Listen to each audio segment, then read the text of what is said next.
Boa noite.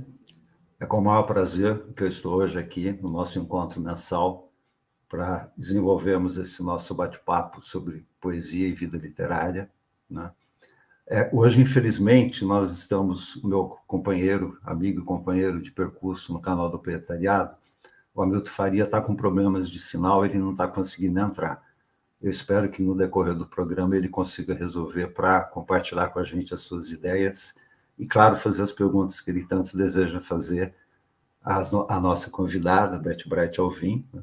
Poeta, produtora cultural, agitadora cultural, né? Vive na poesia, né? E, claro, agradeço a Beth, agradeço ao Cláudio Willer, que vai fazer os comentários sobre a obra poética da Beth, e ao Marcelo Drummond, que ator e produtor do Teatro Oficina, que vai nos brindar com sua homenagem ao Roberto Piva, o poeta escolhido por Beth para ser homenageado, né? Mas antes de iniciar essa conversa com essas três pessoas maravilhosas, eu quero cumprir a promessa que eu fiz em programas anteriores, né? E divulgar aqui um livro que está sendo lançado. Lembra vocês, ao público que está nos assistindo, né, que se você é autor e quer divulgar algum livro, mande informações para a gente, que eu faço rapidamente aqui algum comentário e comunico.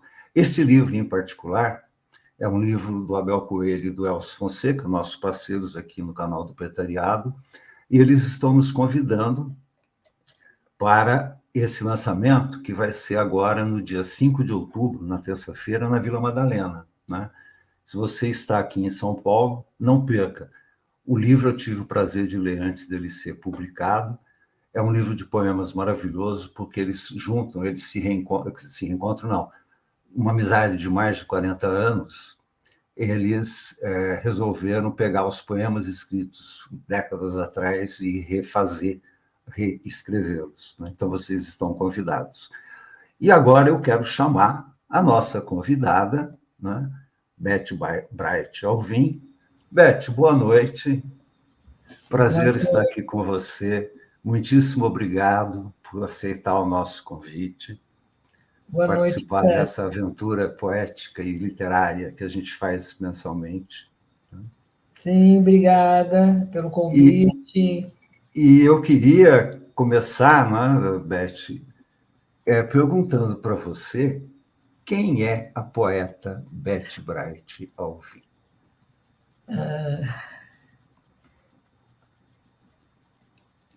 Há pouco tempo atrás, eu respondi essa pergunta para uma outra entrevista, mostrando mais ou menos, mais do que dizendo, mostrando imagens, mostrei imagens de familiares, imagens da cidade, imagens minúsculas de seres minúsculos, como insetos pequenos e montículos de areia, mas eu sintetizaria, mesmo dizendo que eu sinto que eu sou tudo isso, como um poema onde eu digo eu sou um tanto bicho, um pouco concha. Eu digo que eu ainda sou a mesma menina de sempre, eu acho. Talvez com um susto mais concreto e mais companheiro, né? O susto de viver mais concreto e mais companheiro. Eu carrego a mesma menina de sempre dentro de mim, com os mesmos fantasmas até. Você lembra desse poema que você acabou de citar, Beth? Esse é um trecho que tem se tornado mais popular. Esse poema é o Pedido, que é da Noite e o Meio. Mas essa é uma metáfora recorrente, essa coisa de ser concha. O Pedido, que na verdade, quer que eu leia?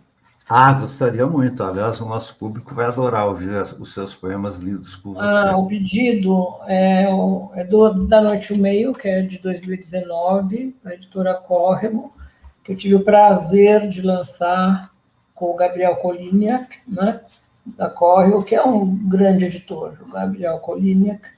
E o pedido é um poema, eu não gosto de explicar poema, então eu não vou explicar, eu vou ler. Acho que poema não se explica e não tem que se explicar. Mas é um pedido, né? E é derivado de uma conversa com uma grande amiga minha, que também partilhou muito a presença do Piva na Casa da Palavra de Santo André, a Mônica Rodrigues, que talvez esteja nos assistindo. Pedido, deixa eu só ver aqui onde está.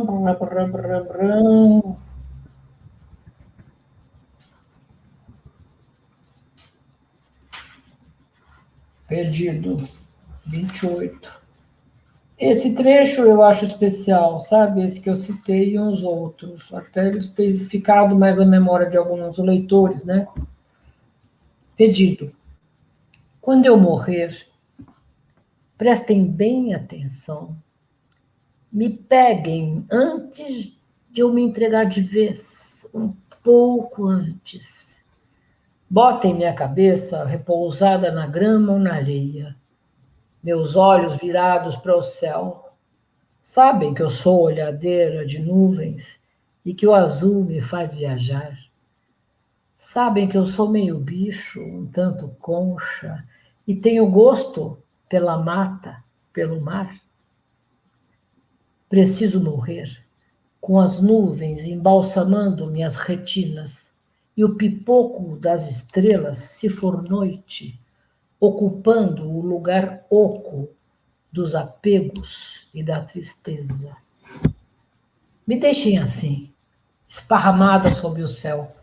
Em troca, eu abro mão do que fiz minha amiga me prometer. Lançar meu corpo na última onda da maré cheia, se preciso, amarrado em um tronco de árvore ou em galhos, para cumprir meu desejo de ser um banquete de peixes. Além de ser um tanto maneirista esse desejo, deitar espalhada sob o céu dará muito menos trabalho e será mais discreto. Maravilha. Maravilha. Beth, Oi. numa apresentação da sua biografia, acho que, se não me engano, em Visões do Medo, você se refere como uma baby boomer, daquela geração que nasceu após a explosão demográfica da Segunda Guerra, como eu, né? Como muitos dos nossos colegas Sim. e amigos. E eu tenho uma curiosidade, porque, lendo os seus poemas, eu vejo muitos reflexos daquele momento histórico onde nasceu, né, o movimento contracultural. E eu fiquei muito curioso em perguntar para você como é que você recebeu esse universo simbólico da contracultura e assimilou isso no seu trabalho poético. Se é que eu estou certo, né? Porque, enfim, eu acho que a sensação que eu assimilação no trabalho poético careceria de uma certa arqueologia, de um certo comparativo. Eu tenho um caderno secreto que tem poemas dos anos 60, 70, sobretudo 70, né? Escrevia muito quando eu estava na Fefeleche, aquele período bravo e tal, mas tem também dos anos 60. Ui! Aí, ó, caiu uma luzinha. Essa luzinha especial que me acompanha, que é uma luzinha dourada. E nas lives. E eu teria que fazer, mas tem. Eu estava vendo aqui do meu primeiro livro, que eu mal cito, que é esse aqui, O Mitos e Ritos, não tem mais em nenhum lugar. Ai, eu sou tão ruim de coisar o treco certo. Aqui, ó. Uhum. A capa já é meio, né? E na contracapa está escrito bem isso, não sei o quê, que é pertence... imagina que maravilha, esse aqui eu tinha 36 anos. Geração das transformações sociais, né, alterando o comportamento humano, não lembrava do que estava escrito aqui, redefinindo papéis, mudando a vida, etc. E aponta, e a pessoa que escreveu aponta alguns poemas que falam desses aspectos. Mas eu me lembrei de que aos 18 anos eu fui vocalista de banda de rock, eu era roqueira, né? Eu gosto muito de rock até hoje. Eu aprendi inglês, na verdade, eu estudava em um colégio de freiras dominicanas, eu tinha bolsa de estudo, eu não gostava, eu odiava aquele colégio, eu via, mas, inclusive estudava a mulher do Denner, lembra daquele estilista? Era uma gente empolada, né? E eu não gostava, detestava estudar lá. Eu tinha bolsa. E eu estudei 9 anos lá. Eu tinha aquele povo abastado, coisa e tal, eu me sentia bem avessa aquilo tudo, sabe? E nesse meio todo, eu me sentia muito deslocada, e aí eu tocava em banda de fundo de quintal, pessoal mais simples, ia dançar rock, meu primo também tocava rock, papai era roqueiro, eu era roqueira, e aprendi Beatles, além de aprender Beatles, aprender inglês nesse colégio bastante bem, e literatura, e aí que eu despertei para literatura e coisa e tal, eu aprendi muito inglês para cantar Beatles e Rolling Stones, sobretudo, nessa banda. Aprendia, gostava e ficava traduzindo e memorizando para cantar e tudo mais. Além disso, nesse período, isso com 18 por aí, eu comecei a ler com quase 20 e tal, tudo, Hermann Hesse, bastante, né, assim, vorazmente, Aldous Huxley, As Portas da Percepção, e coisa e tal, e era mochileira, né, então nesse sentido que eu me identifico com esse momento, com o espírito desse momento, né, então eu treinei na morte, fui para Bolívia, para Peru, dormi dormi em igreja no Peru, não tinha onde dormir porque não tinha dinheiro e tal, e a gente fumava com quem aparecesse aqui e ali, dormi numa cadeia no Peru. Na verdade, a gente foi parar no caso. Olha o que você me faz lembrar, César. Em Lima, a gente foi parar numa praia muito esquisita, pegando carona com um monte de gente. Eu sempre fui muito andarilha, sabe, César? Eu gosto muito de ser andarilha e com isso, desde sempre, desde menina, eu percebi que ser mulher limita bastante a gente, né? Tenho um pouco de raiva disso. Para você ter uma ideia, eu quis muito ser monja do Tibete, nesse período aí, 18, 20 anos, né? Fui ler Lobsang Rampa, sabe? Esse cara que é polêmico, né? É bom, não é canastrão, parará. Fazia exercícios de consciência cósmica, Alberto Holden, rumo à consciência cósmica. Minha família era um caos, um tumulto, eu ficava na cama tentando viajar astralmente, tudo isso nessa fase. E aí, em Lima, a gente estava pegamos carona e fomos para uma tal de uma praia, e era um monte de gente numa casa, uma casa que a gente ia dormir, a casa era abandonada, e tudo era uma casa, na verdade, o povo era bandido, tinha invadido a casa, baixou a polícia, a gente teve que sair correndo. Eu passei 2 aperreios nessa primeira viagem do Trem da Morte, muito fortes, por conta, era o Banzer, que era o ditador também, o outro da América, né, do Sul, todos eles e tal, e eu desci do trem com a minha mochila, caí sentado em La Paz, não levantei mais por causa da altitude, não levantei mais, nem com folha de coca, nem com chá de coca, nem com porra nenhuma. Eu tive que tomar coramina porque eu não ficava em pé, Estou lá na praça universitária, né? Toda riponga, né? 76. O Herzog já tinha morrido, já tinha tido problema com essas questões, são outros 500 aí que eu pedi para você não tocar nesse assunto, né? Enfim, você já sabe. Não quero falar muito desse período da ditadura. Não, sem problema. Por favor. E aí eu estou lá, né, vendo a manifestação, Banzer, abarro, Banzer, o carajo, porque essa hora pode falar, né? Não tem. Enfim, Banzer. Aí vem aquele monte de caminhão com gás lacrimogêneo, cacete A4, pé, eu fui fugir lá, faz aquele bolso, né? Você fica no meio, você tem só ladeiras íngremes, né? Eu não consegui fugir daquilo lá, naquele tempo era bravo. Um amigo me arrastou para uma paralelazinha assim para entrar num prédio, porque eles vinham com tudo em cima da gente. Então, teve momentos assim. Nesse sentido, dormimos quando nós saímos dessa casa, voltando a Lima, né? Meu discurso é assim, minha narrativa é toda louca. Saímos dessa casa correndo de Lima, dessa praia, enfim, nos arredores de Lima, fugidos, porque era uma casa abandonada e não sei o quê. A gente só conseguiu dormir numa prisão, no meio do caminho, assim, desértico total. A gente dormiu numa prisão sob aqueles estrados de aço, éramos 6 pessoas, eram 8, foram definhando, ficaram 6, depois ficaram 4, foram desistindo, e numa cadeia de beira de estrada, assim, e só com carona. Então, essas coisas todas eu vivi, né? E lia muito esse tipo de leitura. Eu não tive uma orientação, muito menos na escola dominicana, nem de amigos, assim, que pudessem... E aparecia, eu não sei como apareceu o Hermann Hesse, o Aldous Huxley, eu não lembro como isso chegava na minha mão.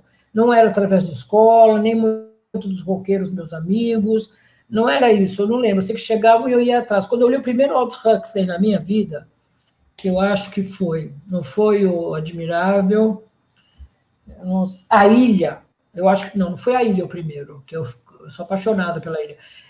Eu falei, eu vou ler tudo deste cara, assim, eu fiquei enlouquecida. E por aí eu ia, né? Eu ficava obsessiva lendo essas coisas, né? E na mesma época que eu lia muito Pessoa, antes do Pessoa era o Drummond, aí era o Sá Carneiro também, né? Eu já estava vendo alguma coisa da Espanca, e por aí vai. Então, esse que mais que eu tinha marcado para ver? Nessa fase também, porque você falou, eu falei, tem que ver o que tem. A gente pensava muito um pouquinho depois, quando eu conheci o pai dos meus filhos, né? Aí um pouquinho depois eu fazia Fefeleche, em pleno movimento, bravo, né? Vi Galileu Galilei, montado pela Polis, meio de monte de fiscal do DOPS, gente infiltrada pra caramba. Vi o encoraçado Potemkin escondida nas letras. Imagina, naquele tempo a gente fazia isso no meio do AI-5. Então era uma coisa muito louca, isso um pouquinho depois. E participei também daquela coisa da liberdade conjugal, né? Você tem seu companheiro, sua família, mas tem aquele princípio da liberdade conjugal, que dá um monte de rolo, uma confusão danada, mas era uma bandeira também da época, muito diferente do que se diz hoje. Eu não estou fazendo uma comparação qualitativa, e muito menos o juízo, jamais, mas é muito diferente do que se fala hoje numa faixa etária do relacionamento aberto. Com certeza. Beth, Amora do que toda a minha filha. Antes de continuar, temos uma boa notícia. O meu amigo e parceiro, Hamilton Faria, voltou com sinal. Opa! Hamilton, seja bem-vindo, Hamilton. Estava preocupado já com você. Oi. Oi, Hamilton. Achei que você ia me deixar hoje. Pois é, tudo bem? Você veja só, problemas tecnológicos, 2 computadores e o celular não entravam. E não sei, eu acho que está com queda, teve chuva, é possível que esteja com queda. Eu quero ler um poema da Beth, pode ser? Com certeza, Hamilton, fica à vontade. Eu falo muito. Eu leio poema porque eu falo muito. A noite e o meio. Febre. Teus dedos tremem nos meus dias libertos. No amor, é certo, pulsa a vida e não o tempo. Arde nos meus cortes sem engüentos. Nem toda noite é para sempre. Unge em meu silêncio este momento e eu mordo tua boca de contente. É pouca a febre. É pouca.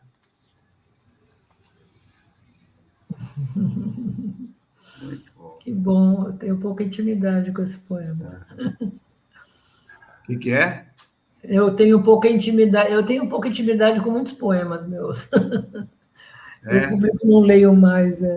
Que bom. Hamilton, quer fazer alguma pergunta para a Beth? Eu queria saber, assim, a Beth é uma poeta, ela tem 2 nacionalidades, né, Beth? De São Paulo e de São José dos Campos, né? 2, 3, 4. Você nasceu 2 vezes. Você nasceu em São Paulo e nasceu como poeta em São José dos Campos. E você pode interpretar um pouco essa dupla nacionalidade sua? Na verdade, eu fui empurrada para publicar mesmo em São José dos Campos, né? Eu já escrevia. Na verdade, eu escrevo desde os 12 anos.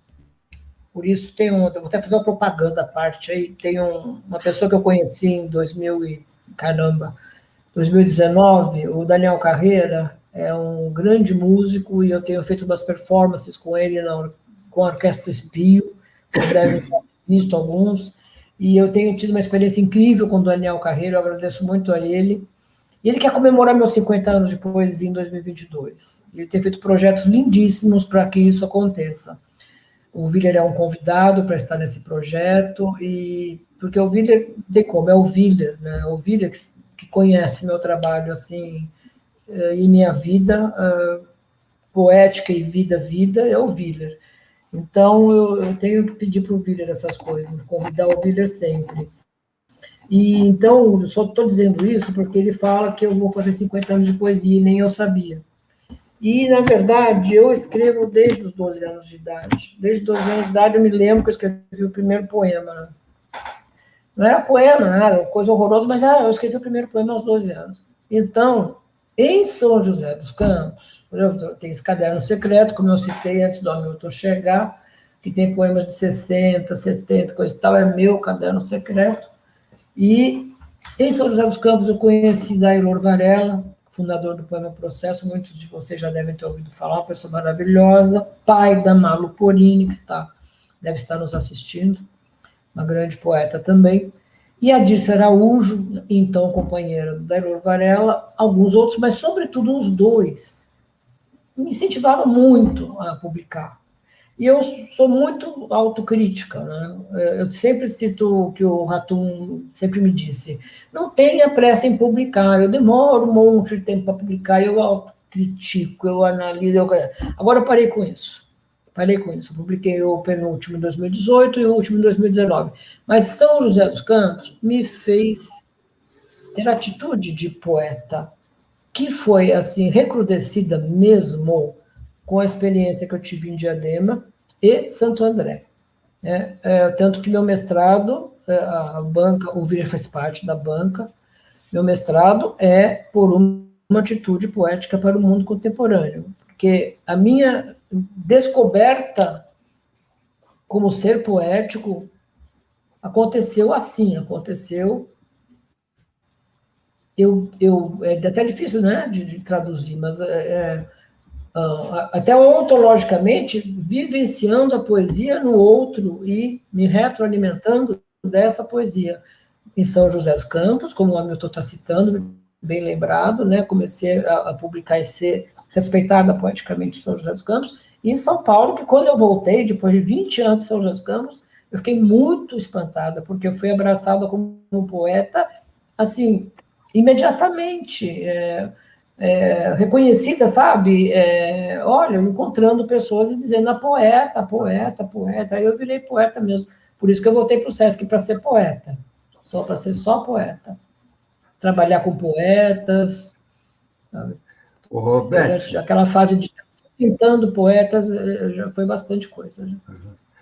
Beth, essa sua dissertação de mestrado, essa coisa da atitude poética, ela me você não me mandou, estou esperando. Esqueci. Ela me lembra muito um poeta que, por acaso, aliás, eu esqueci de dizer, faz aniversário em setembro, assim como você, né? Que é o Roberto Piva. Né? Sim. Existe alguma influência do Piva nessa concepção sua? Até quero ler aqui um poema que você escreveu, publicou na Febre a Mariposa, Piviana 2. Sim. Bebo o líquido do poeta e o fogo do que escreve. Bebo sua baba, sua chama, sua alma que em mim tanto acalma, tanto ferve. Qual a sua relação com essa figura maravilhosa do Roberto Piva, que, por sinal, parceiro do Cláudio Willer, nosso convidado aqui para comentar a sua obra? Fala um pouquinho para a gente. Uma coisinha antes dela falar, eu queria só citar, complementando o que você falou, César, uma frase do João Silvério Trevisan, quando ele diz assim: gosto da ideia da estruturação espacial definindo o ritmo vertiginoso, em quebradinhas jazzísticas. Por isso, alguns poemas de Beth reportam a Roberto Piva, até certo ponto, um vertiginoso em câmara lenta. João Silvério Trevisan, em Balaio de Texto no Sesc, ele escreveu isso em 2003. Só para completar a tua frase e entrar na resposta dela. É 2003, essa reedição, o Willer pode me corrigir, essa reedição que o Alcir fez das obras do Piva, acho que ainda não estavam, não tinham sido lançadas, né, essas todas, os Anéis de Saturno e tal. Posso estar enganada, mas eu ainda não ficava enlouquecida lendo o Piva sem parar, porque o Piva, assim que eu peguei nas mãos, já tinha o Paranoia e outras coisas, que Zuma, não sei o que, essas edições especiais do Moreira Salles e tal. Mas quando eu peguei essa obra toda, né, com a reedição, feita, que eu não lembro mais que ano foi, aí é complicado. Você pega e lê aquilo e aquilo entra nas suas entranhas e não dá para ficar normal. Não dá, ainda bem, não dá para ficar normal. Você não fica normal. Você entra numas, né, como se diz. E isso é importantíssimo para mim, né? Eu tenho uma tendência racional bastante forte e não acho que essa razão que me povoa e briga com o meu lado intuitivo me favorece muito, né? Eu estou dizendo nem de uma forma pragmática, mas não me interessa muito, sobretudo agora, não me interessa nada. Então, a pergunta que você fez, né, eu diria que naquele momento em que eu desenvolvi essa temática, que não era nem um projeto, nem uma temática, eu apenas comentei com a minha mestra. Ela falou, qual é teu projeto? Eu falei, não tenho projeto, eu fugia da academia. Mas qual é a tua obsessão? Eu falei, minha obsessão agora eu fui visitá-la, uma aula. Minha obsessão agora não me interessa nada que é normal e eu acho que o mundo está carecendo de uma atitude poética. Eu acho que é urgente. Eu falei, esse teu projeto. Eu já tinha feito mestrado em teatro e educação, eu já tinha me horrorizado, foi um mestrado muito bom que eu tinha feito, tinha me horrorizado com o orientador e vice-versa, uma orientadora muito boa, inclusive, mas muito louca, e ela pode ser louca ou não, né, porque o dominador sempre pode tudo, então eu falei, eu não vou fazer projeto nenhum. Só que aí eu fui instigada a fazer esse projeto, e fiz do meu jeito. Nessa época, respondendo a sua pergunta, eu tinha resultados da presença do Piva, por exemplo, em Santo André. Vamos chamar de resultados. Eu percebia aquilo que o Vili sempre fala em relação às suas oficinas, eu percebia o que acontecia com as pessoas, vamos dizer assim, quando elas ficavam em estado poético, quando elas viam o mundo de uma outra forma a partir da poesia, quando, como Manuel de Barros dizia, quando elas conseguiam transver o mundo, né? Ver o mundo não mais com a mesma narrativa, ou com as mesmas palavras, ou com a mesma literariedade com que o mundo se apresenta, que isso não interessa e não está interessando, não interessa mais, não é? E para mim, esse exercício, eu falo isso, eu sinto no corpo, eu queria que vocês entendessem isso, não é uma coisa sensório-corporal, é uma coisa que passa pelo corpo, pelo estômago, pela veia, pelo poro, eu me arrepio. Então, isso me interessa, e isso eu dou graças a ter podido participar dessas oficinas, conviver com essas pessoas, ter podido coordenar, provocar, graças ao Vila, os encontros órficos com o Piva na Casa da Palavra, todo aquele tempo, ter podido ministrar oficinas em Diadema e ver o que aconteceu e o que acontece com essas pessoas, e nós sabemos disso, nós somos poetas, nós sabemos disso, nós sabemos o que a poesia opera, porque não é antídoto contra isso, contra aquilo, não é porque serve para isso, porque serve para aquilo, não é porque vai salvar o mundo ou vai salvar alguma coisa, porra nenhuma, não, é porque é poesia. É que o Otávio Paz fala, né? Eu não Beth, eu gostaria, da poesia. Desculpa aí, eu falo já que você está tocando nesse assunto tão fundamental, que tem tudo a ver com o Piva, eu gostaria de chamar o Cláudio Willer para falar um pouco dessa temática para a gente, porque ele, Cláudio Willer, boa noite. Muito obrigado por participar do nosso bate-papo poético com essa convidada Obrigado, maravilhosa. Cláudio, saudades. Hamilton, faz quantos anos foi que eu tive na primeira das sessões de leitura de poesia que você organizou? Você tinha já uma compulsão de reunir poetas, né? Foi faz décadas atrás, década de 80 ou 90? 80 e 90.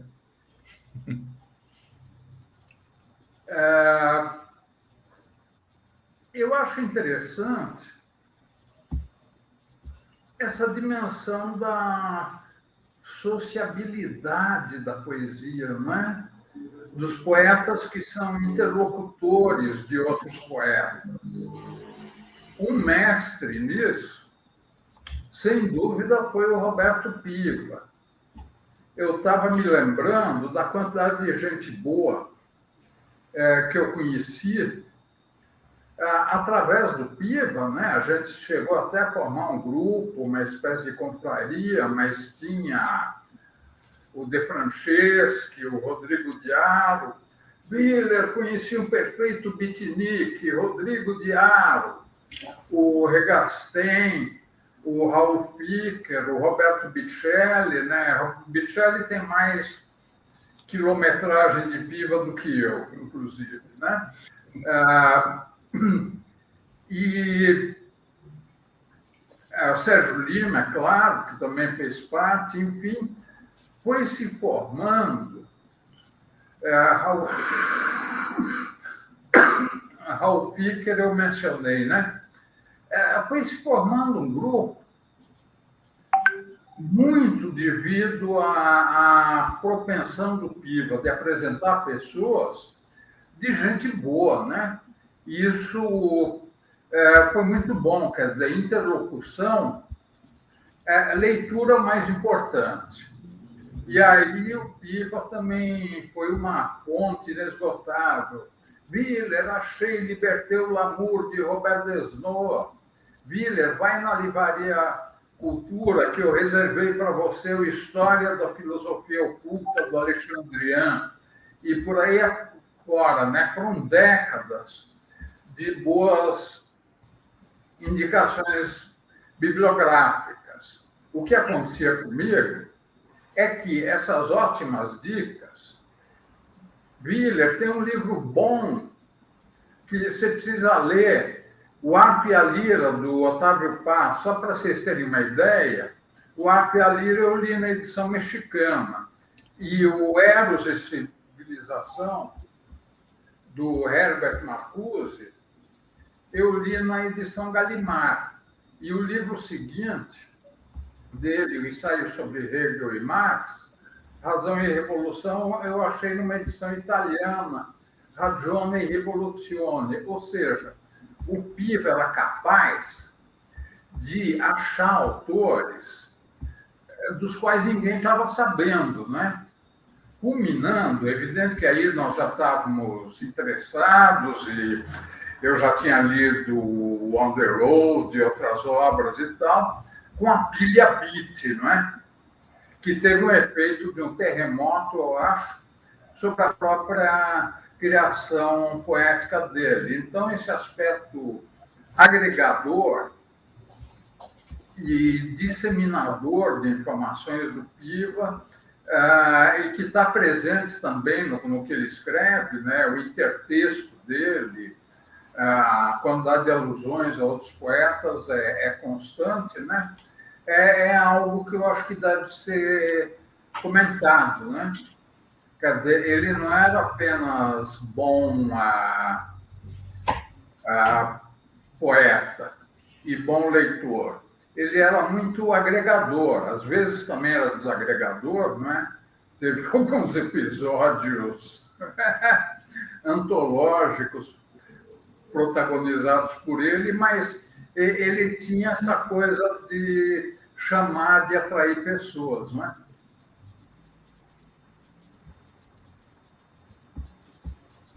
Dizem que poesia é uma atividade de criação literária e atividade solitária. Não é, não. A poesia deve ser feita por todos, não por um do Lautréamont, se aplica. A propósito de autores que ele cultuava, ele já cultuava, e que eu também adotei, né? Estão sugerindo para o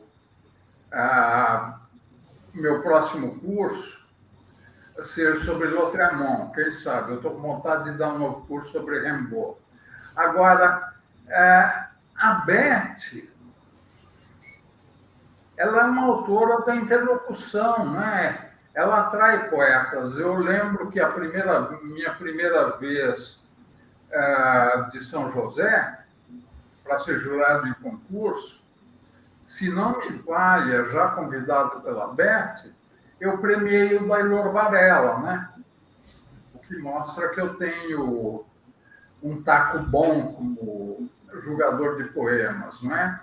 E, especialmente em Diadema e também em Santo André, se agregou, não é? Tem um pessoal que provavelmente estaria disperso até hoje e que mais ou menos, respectivamente, Diadema e Santo André antes já, porque tinha um bom trabalho do Marcos Azevedo, mas, de qualquer forma, viraram polos, né, de encontro de autores. Pena isso não ter prosseguido, pena as descontinuidades das administrações brasileiras. Enfim, fala, Beth. Comente meu comentário. Bom, qual era o eixo? César, Hamilton? Não, olha, Eu queria fazer uma pergunta para o Willer, pode ser? Manda. só manda a pergunta, Milton, vamos lá. Não, é o seguinte, o Willer tem uma apresentação, um prefácio do livro da Beth Bright, Visões do Medo, uma coisa muito, muito bem feita, muito redonda, que cita, inclusive, Otávio Paz e os tempos circulares, os tempos tradicionais, coisa muito bonita. Em algum momento, o Willer fala nesse prefácio que a poesia da Beth é uma poesia que não é uma poesia inconformista, né? Uma poesia desobediente, e não apenas com uma ordem social, mas com o tempo, né? Com o tempo civilizatório, né? Eu queria que o Willer comentasse um pouco essa passagem da apresentação do prefácio de Visões do Medo. É interessante a questão do tempo, não é? Ela é central na poesia, não é? Os poetas, eles alguns querem reverter a marcha ou o caminhar do tempo. Em Poeta Bom, se você tiver, deixa eu dizer um truque de crítico literário, se você tiver um conjunto de tópicos importantes para tratar de poesia, né? Se encontrar poeta bom, você vai projetar esses tópicos, não é? Por exemplo, se você leu bem o Arco e a Lira, do Otávio Paz, para dar um exemplo, ele vai te dar sugestões do que dizer sobre algum poeta. Ou, por exemplo, A Literatura e os Deuses, do Roberto Calasso, né, que morreu recentemente, e, enfim, uma miríade de livros bons. Voltando ao Piva, o interessante é quantas dessas obras que valem, quer dizer, algumas não faziam parte do repertório do Piva e eu que achei, tipo Roland Barthes, sei lá, um monte de Michel Foucault, um monte de autores bons, né? Mas o Piva era, digamos assim, um estimulador de leituras e de leituras que me ajudavam para, antes de eu voltar à universidade, me doutorar e tal, a constituir um repertório também como crítico. Uma pena que o beso não discursivo do Piva fizesse com que ele deixasse uma ensaística reduzida. Ele fazia muitos poemas, fazia alguns manifestos explosivos. Agora, em 85, por exemplo, ele estava começando a escrever algo para a coleção Encantos Radicais da Brasiliense. Ele queria fazer um livro sobre Nero, reabilitando Nero, né? Que, na verdade, o Nero era um populista, detestado pelas elites e que não queimou Roma coisa nenhuma. Eu recentemente fiz esse comentário no Facebook, deu uma torrente de aprovações e de manifestações, né? Que quando eu disse que comparar o Bolsonaro ao Nero é injusto com o Nero, né? Primeiro porque ele não queimou Roma, e segundo porque ele era muito mais culto, né? Realmente lia, apreciava música, tudo isso, né? Como é que entrou o Nero na história? Por causa do Piva, né? Então ele estava escrevendo, dizendo que ia escrever o ensaio reabilitando Nero, e infelizmente ele abandonou. Quer dizer, ele tinha uma quantidade de ótimas ideias que ele expressou pela poesia, alguma coisa desde que você decifre, e, infelizmente, nem tanto pelo ensaio. Palestra ele dava, né? No tempo da Beth, na Casa da Palavra, eu lembro que eu assisti uma palestra dele. Ele não gostava também de dar palestra, não gostava muito, e era bem sintético. Agora, ele pegou, começou com Paul Éluard, foi para Dante Alighieri, que ele conhecia muito bem. Eu lembro a vez que eu apresentei ele ao Ítalo Mauro, que traduziu Dante para 34 letras. O Piva estava completamente bêbado já. Você traduziu Dante? E falou um trecho do Dante. Aí o Ítalo continuou o trecho. Aí o Piva continuou, quer dizer, ele tinha essa memória fotográfica de poesia, e ficaram lá se entretendo, dizendo Dante e a Divina Comédia de cor, até o Piva desabar de vez no sofá da casa da Giselda Lehner, não é? Mas, enfim, com relação ao que ele poderia dar como uma produção mais, digamos, teórica, foi pouco, né? E episódios como esse do Nero, lamento, ele ia escrever sobre Nero e sobre Virgílio. Ele se transportava, às vezes, para Roma Antiga e achava que era um legionário romano, ou um legionário ou um centurião.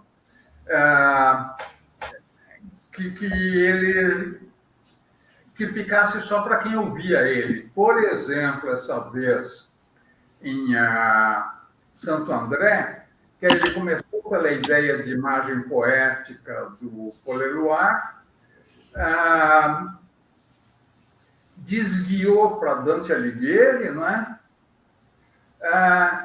E aí, a propósito do Inferno de Dante, completou com um poema do Gary Snyder sobre iniciação e xamanismo, em que ele diz que para ser poeta você tem que beijar o cu do diabo, né? Então, isso ele levou o quê? Meia hora, 40 minutos falando, né? Mas foi muito substancioso. Quer dizer, pena não termos gravado tudo que ele produziu de palestras, inclusive Beth em Diadema, né? Mas, enfim, teve alguém que tinha gravação e sumiu. Enfim, são coisas que devem ser agregadas ao legado piviano. Por falar nisso, Cláudio, Beth, a Beth escolheu exatamente o aniversariante do mês, que é o Roberto Piva, para ser homenageado, e ela convidou o Marcelo Drummond, que eu vou chamar para participar aqui com a gente, Marcelo, ator e produtor do Teatro Oficina, tem uma peça maravilhosa que está disponível no YouTube. Exatamente é uma interpretação poética e teatral de Paranoia. Marcelo, muito obrigado por aceitar o convite nosso. Obrigado, Marcelo. Com você. Obrigada por você ter aceito. Super feliz. Quer falar algo, Marcelo, antes que eu apresente o teu trabalho? Marcelo? Deixa eu falar primeiro. Eu ouvi. Pois não, Clânio. O que o Marcelo fez com Paranoia na biblioteca, entre outras atuações dele, é claro, mas eu vi o Paranoia e achei muito bom. Você resolveu muito bem, e muito Paranoia bom. É difícil. Até hoje, pegar o Paranoia de ponta a ponta do Piva me provoca vertigens. É um livro vertiginoso. Então, só para deixar o depoimento de que realmente valeu a pena ter ido ver você.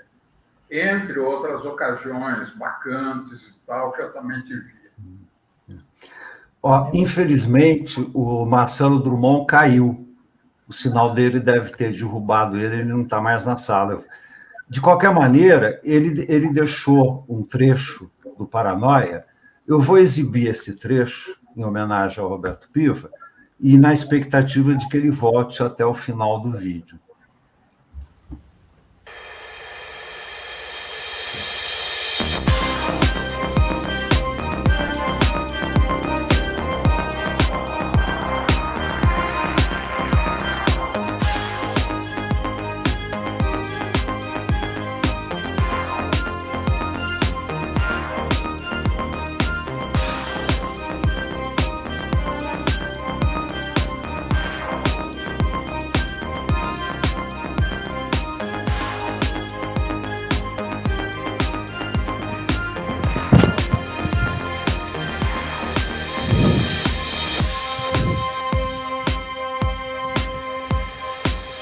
As mentes ficaram sonhando, penduradas nos esqueletos de fósforo, invocando as coxas do primeiro amor, brilhando como uma flor de saliva.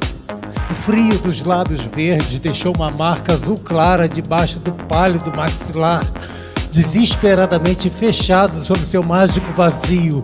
Marchas nômades através da vida noturna, fazendo desaparecer o perfume das velas e dos violinos que brotam dos túmulos sob as nuvens de chuva. Fagulhas de lua partida precipitavam nos becos frenéticos, onde cafetinas magras, ajoelhadas no tapete, tocando trombone de vidro da loucura, repartiam lascas de hóstias invisíveis. A náusea circulava nas galerias, entre borboletas adiposas e lábios de menina febril colados na vitrina, onde almas coloridas tinham 10% de desconto, enquanto os costureiros arrancavam os ovários dos manequins. Minhas alucinações pendiam fora da alma, protegidas por caixas de matéria plástica, eriçando pelo através das ruas iluminadas e nos arrabaldes de lábios apodrecidos. Na solidão de um comboio de maconha, Mário de Andrade surge como lótus, colando a sua boca no meu ouvido, fitando as estrelas e o céu que renascem nas caminhadas, noite profunda de cinemas iluminados e lâmpada azul da alma desarticulando aos trambolhões pelas esquinas onde conheci os estranhos visionários da beleza.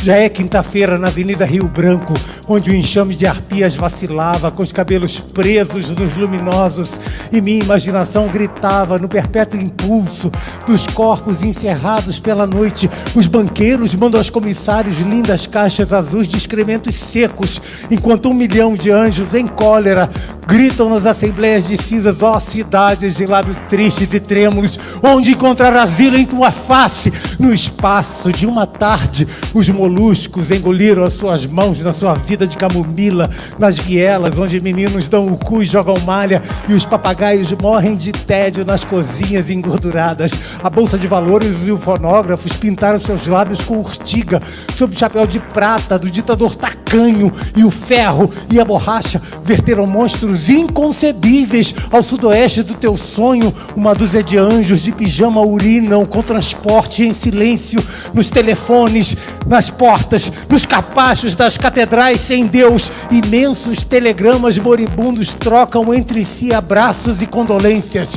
pendurando nos cabides de vento das maternidades um batalhão de novos idiotas. Os professores são máquinas de fezes conquistadas pelo tempo, invocando em jejum de vida as trombetas do fogo do apocalipse, afã irrisório de ossadas inchadas pela chuva, e Bombagá, árvore branca coberta de anjos e loucos adiando seus frutos até o século futuro. Meus êxtases não admitindo mais o calor das mãos e o brilho platônico dos postes da Rua Aurora comichando nas omoplatas irreais do meu delírio.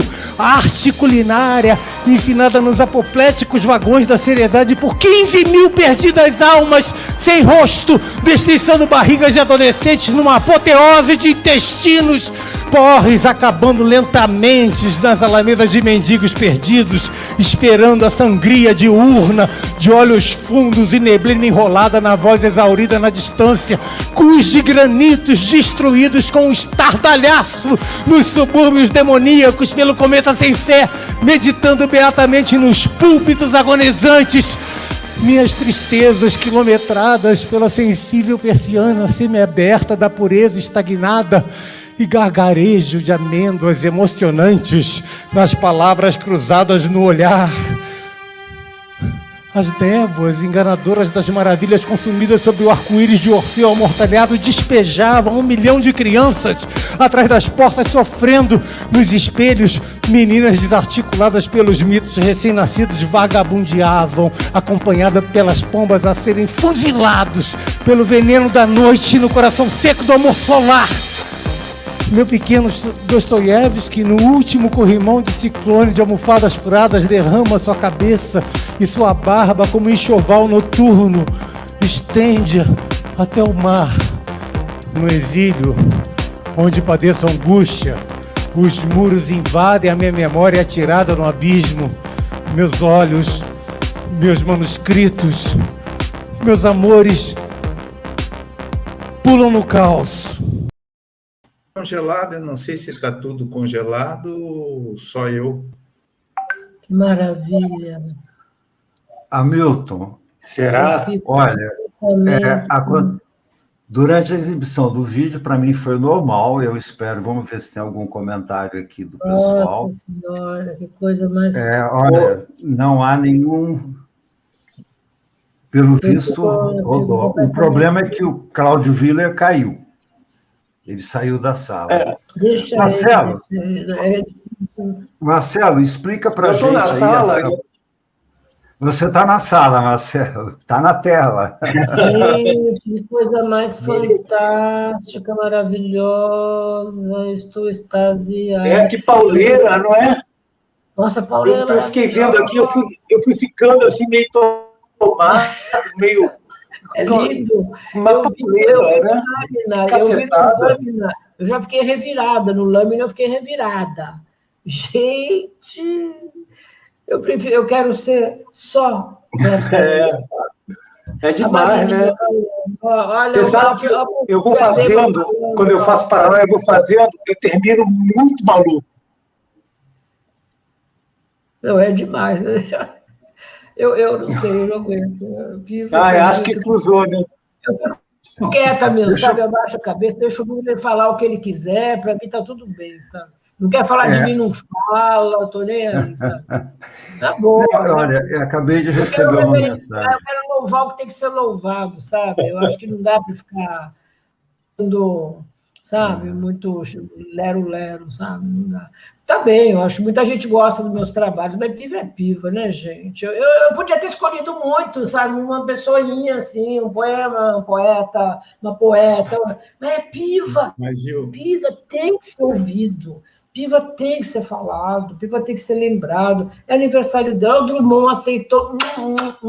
Lindo da minha vida, paixão, lindo, obrigada de você ter vindo, Drummond. Que lindo, que lindo. Eu sou assim. Olha aqui, Ah, que delícia. Quero achar este vídeo Olha, para não, rever e doido, Adorei tá ver. falando, Santo André está falando, tá todo mundo doido. Anuncia que você vai fazer o Olha aí. Paranoia para esse povo assistir. Ó, Marcelo Torres, ó. Olha que lindo. Então, meus queridos amigos que estão nos assistindo, o Marcelo Drummond vai apresentar Paranoia. Quando, Marcelo? Conta para a gente aí, para a gente poder te assistir ao vivo. Eu não tenho a data precisa, talvez seja 28 de outubro, porque é uma data assim, importante para a oficina, que é a data da criação da oficina. E a gente quer voltar a fazer espetáculo presencial, e a gente escolheu Paranoia porque é o único que tem uma pessoa, né, que tira a máscara. Fora disso, é o músico que me acompanha, né, os técnicos e tal, mas Vamos não tem... Ah, sim. Hamilton, você tinha razão. Mas, assim, dia 28, a data que a gente previu foi 28 de outubro. Né? Agora, tudo depende de como andar aí a pandemia, né? Ai, que coisa mais... Porque tem que fazer, como é presencial, né? Teatro, né? Apesar da oficina ser completamente aberto, ser completamente seguro nesse ponto, né? Mas então, é uma coisa muito interessante para ser visto ao vivo mesmo, cara. É muito lindo esse trabalho. Essa versão que mostrou agora era sem público. Foi a versão que eu fiz. De vez em quando eu faço para algum lugar, assim. Em vez de mandar um vídeo, assim, normalmente eu faço. Mas aí, para fazer, eu tenho que juntar equipe, abrir um teatro, tal, para fazer bem feito, né? Aí é melhor ter o vídeo. É verdade. Hamilton, diga. Aproveitando essa dica aí, essa apresentação que eu não vi, não deu, congelou minha imagem, é uma pena, mas eu sei que a Beth, ela tem um amor muito especial pelo teatro, né? Tanto na Companhia do Tijolo, como o Vento Forte, etc., e ela tem um diálogo muito grande entre poesia e teatro. Eu queria que ela falasse um pouco como que isso acontece na sua vida. Tá. Eu queria até dizer que eu acabei de tirar a DRT, né? Eu vou fazer 70 anos ano que vem e eu precisei me aposentar para realmente virar poeta e assumir esse meu lado de atriz. Eu tirei DRT ano passado. O grande Norberto Carvalho, lá no SATED, né? E essa questão, eu acho que a poesia tem que ser falada, né? A poesia precisa ser falada, a poesia precisa...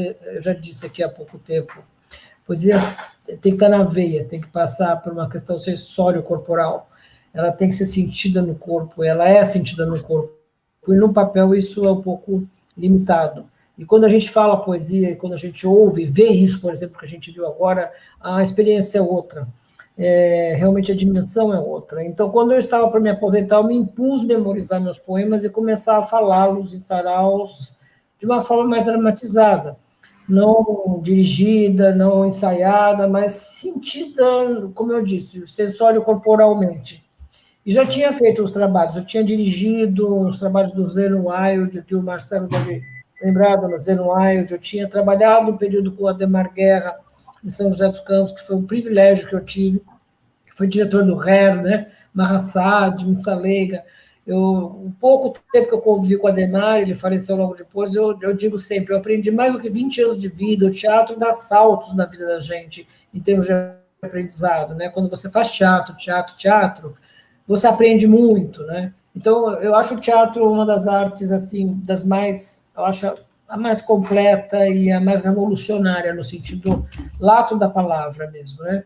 A poesia, para mim, é aquilo que o Heidegger fala, e outros, e Otávio Paz e tal, mas é fundante, né? Mas, assim, o poema, mas teatro, depois que eu estudei Brecht também, entrou em mim de uma forma muito mais densa, muito mais óbvia e muito mais vital e se consolidou, né? Se consolidou. Então, quando eu tento Quando eu falo um poema, essa experiência que eu tenho tido performática na Orquestra Espio, em que eu não preciso falar um poema de cabo a rabo, eu falo o que eu quero, fragmentos, ou eu falo poema na hora, ou invento, ou eu crio na hora, ou enfim, eu faço o que eu quero, junto com videoarte, dança, balé, junto com músicos maravilhosos e tal.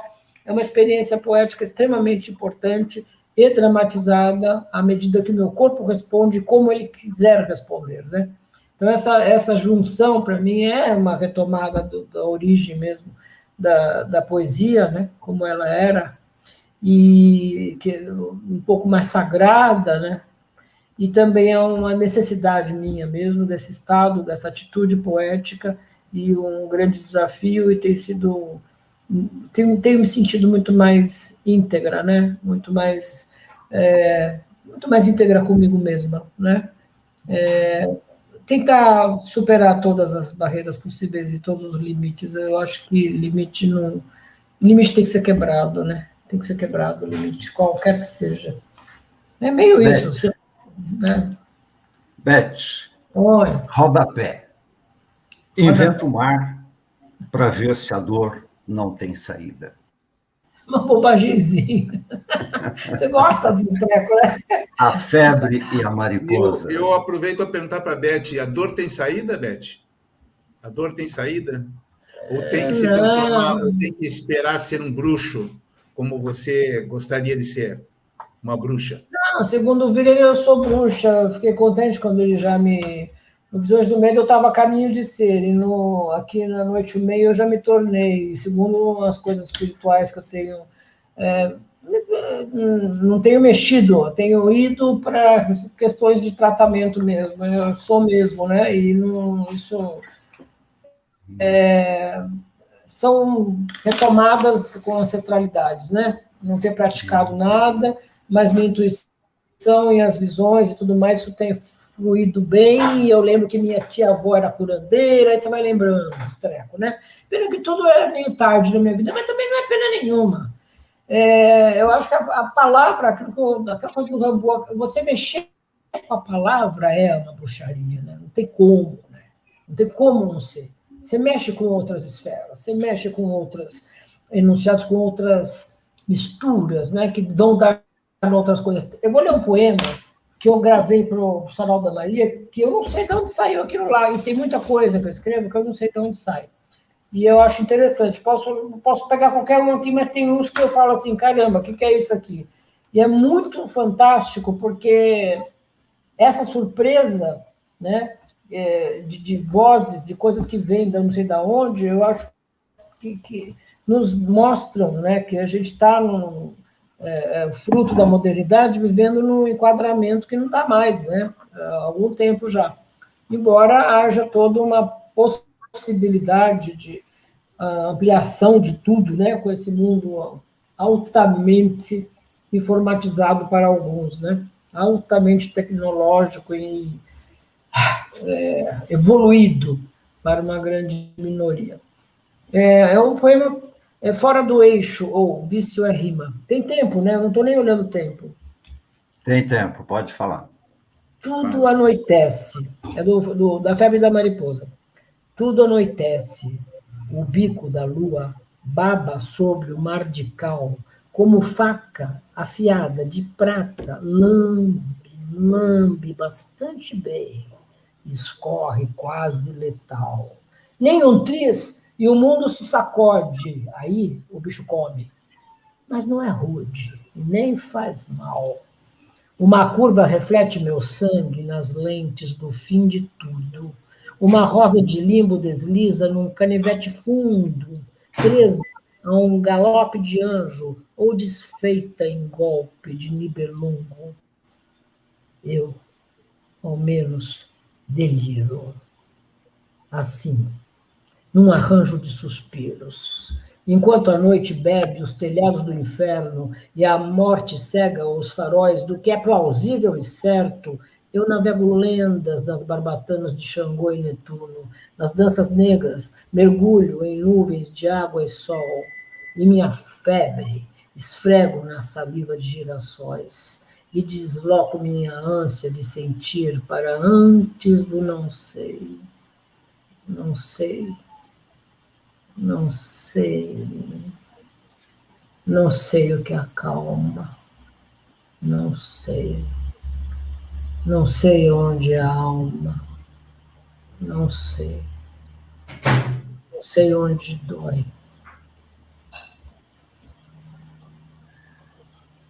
Beth, Eu. muito obrigado. Antes de encerrar o nosso programa, tem um pedido aqui que fizeram, eu não lembro agora quem foi que pediu, se você pode ler o Piviana 1. Piviana 1. Piviana 1, deixa eu ver. É da Febre da Mariposa, né? Não, na Febre da Mariposa está o Piviana 2, que eu me lembro. Eu nunca sei onde estão as coisas. Espera aí. Piviana 1? César, eu quero ler um poema dela também depois, tá? Vai lendo, então. Quer ler depois? Não, você pode ler depois. Eu posso ler agora, enquanto você procura aí, eu leio. Isso. Tá bom. Faça isso, Milton. É interessante os comentários também que o Willer fez, né, sobre a lucidez, né? Quer dizer, ao mesmo tempo, você tem na poesia da Beth um terror e um sublime ao mesmo tempo, uns fragmentos caóticos, mas ao mesmo tempo, em algum momento, ela reconstrói o mundo e ela dá talvez uma saída, né? Em alguns momentos ela dá uma saída. Sobre Helena. Aprendi com o latim que revolere é querer de novo.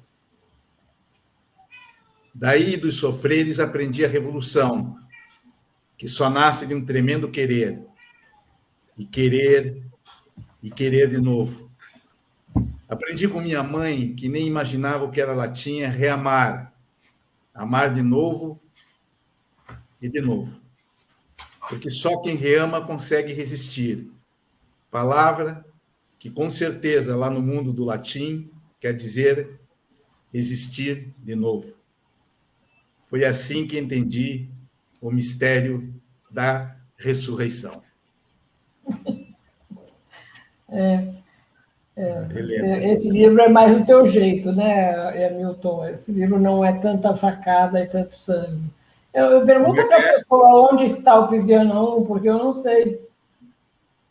Eu confesso a você que não está em nenhum dos livros que eu li seu. Não está? Eu só não li esse primeiro que está esgotado seu, o resto eu li todos. Eu não achei o Piviana 1, não, só achei o Piviana 2. Não, se tem o 2 é porque... mas é do mesmo livro, né? Se tem o 2, tem o 1. Não está, não. Tapaner. De qualquer maneira, eu prometo, eu não lembro o nome da pessoa que pediu, eu prometo que eu, achando esse poema, você me passa, eu divulgo no mas eu não vou conseguir dormir se eu não achar, né? Eu já não durmo mesmo. Não perco sono por isso, não. A gente perde muito poema, a gente esquece que o livro foi publicado, essas coisas acontecem. Gente, Piviana 1, acho que eu sei qual é, o que fala da metralhadora em estado de graça. Eu acho que é. Como pode ter sumido? Tem jeito de ler mais um ou não? Tem, claro. O nosso público e eu agradeço. Você acha que vale a pena aquele Círculo Polar lá? Com certeza. Círculo Polar é... Né? Gente, eu fiquei agora louca. Cadê o Piviana 1?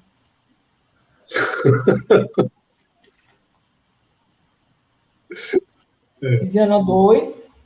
Nossa, que esquisito. Ó, tá vendo? É coisa do Piva. Isso é coisa do Piva. Você acha que eu leio aquele, César, que eu tô meio obcecada com aquele poema, com o Círculo Polar? Leia esse, não, com certeza. Aliás, eu publiquei nas páginas do Facebook o Círculo Polar, na sua participação no festival. É inacreditável. Não é do Visões do Medo, porque eu não estava ainda louca com o Piva. Mas então, Beth, vamos fechar com o Círculo Polar, que é um fechamento maravilhoso para essa conversa que a gente teve. Porque depois do que o Marcelo, eu fiquei assim, lindo, Marcelo, agradeço demais. Círculo Polar, esse aqui foi para a Antologia de Portugal, Mulherio das Letras na Lua. Na Lua.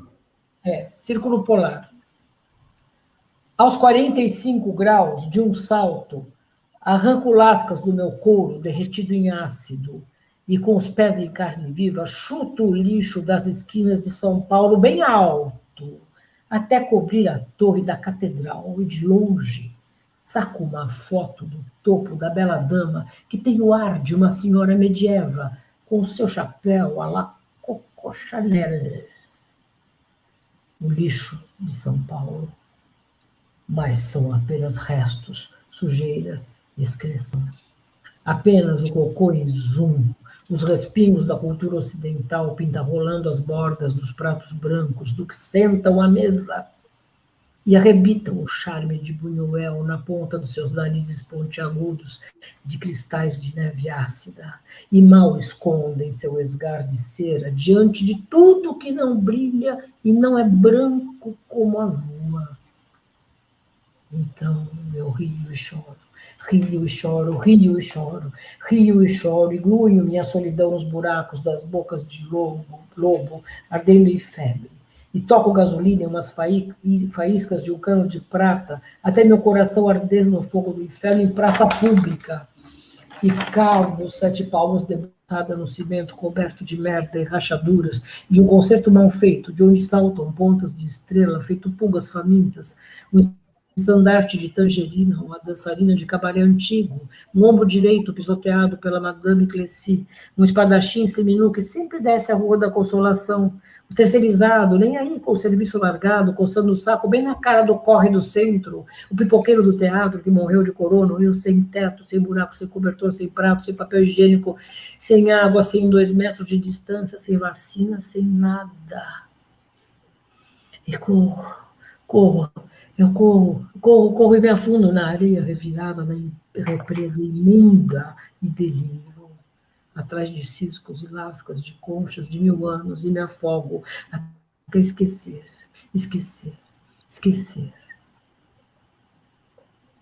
Então esfrego com sal grosso minhas retinas nas pontas dos meus seios e rasgo com os dentes, embora moles, meu útero seco, para que a dor de doer sem pele, sem mente, sem sangue, sem memória, sem herdeiros, seja apenas o converter-me em ossos apaziguados como baba de leite, que jaz numa esquina qualquer, até explodir a lua cheia e perder os sentidos de uma vez no seu círculo polar.